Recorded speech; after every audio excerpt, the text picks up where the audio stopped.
So today we are talking all about how to make sourdough bread the lazy way. We are going to start with flour, water, salt, and sourdough starter, and remember to zero out your food scale before you get started. You want the sourdough starter to be nice and bubbly when you start using it, so make sure you've either fed it a few hours ago or that you've taken it out of the fridge at least 20 hours or so before you get started.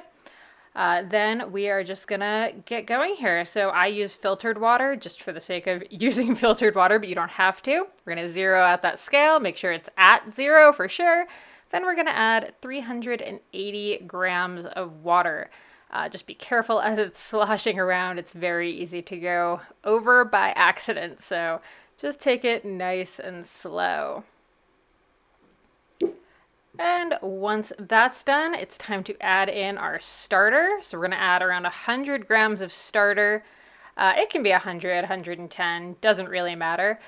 Generally, what you want to look for is that the starter is floating a little bit. You can see little blobs floating there. That's a good sign that it's active and ready to roll. Then we're just going to add 10 grams of salt. Just shake it right in.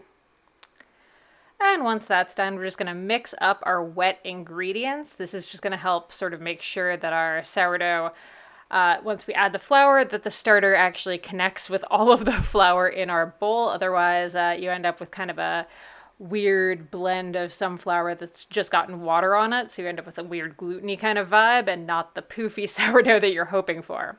So then we're just going to add our flour. I just like using a plain unbleached white flour, nothing fancy, usually whatever's on sale. So we're going to add around 510 grams of flour here. Just pouring that right in. Again, this is one where you kind of want to go a little bit slow, otherwise you really risk going overboard and then trying to scoop flour out, which is never super fun.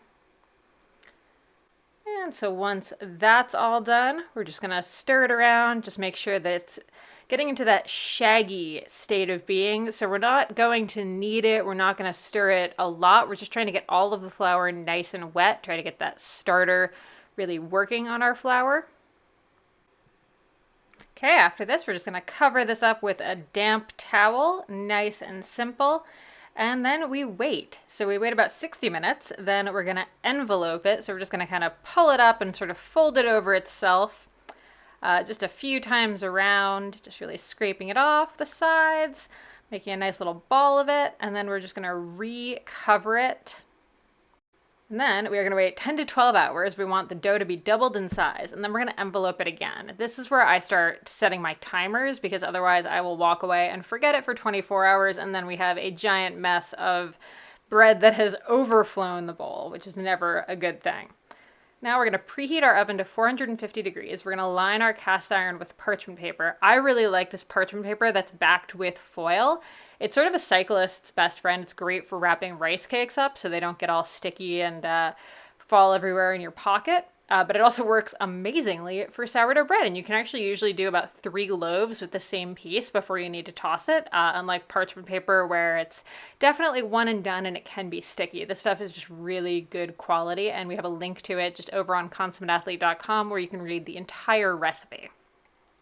So then we're just going to scrape all of our bread very carefully into our cast iron. You could also use a Dutch oven. That would actually help you get your bread a little bit higher if you wanted, but I do not have one. I just stick with the cast iron. I'm trying to keep it minimal in our kitchen whenever possible. So the cast iron does just fine. We're going to put the lid onto our pot, try to get it nice and tight. Then we're going to drop our oven down to 400 degrees Fahrenheit. We're going to bake it for 20 minutes. And then after 20 minutes, we are going to come in. We are going to pull it out of the oven. We are going to take the top off. And we are going to score our bread. So that just means we're making just a nice little slice across the top. And then we're going to leave the lid off. We're going to put it back in the oven for another 40 minutes of baking. So again, in your total cook time or bake time is an hour. Once you're done with that, at our 60-minute stopping point, we're going to take it out of the oven, and then we're just going to leave it somewhere to cool for at least an hour before we cut into it. That's because on the inside it's going to be really gummy if you aren't careful with that. That's all I have for you guys. Hope you enjoy this, and head to consummateathlete.com to learn more.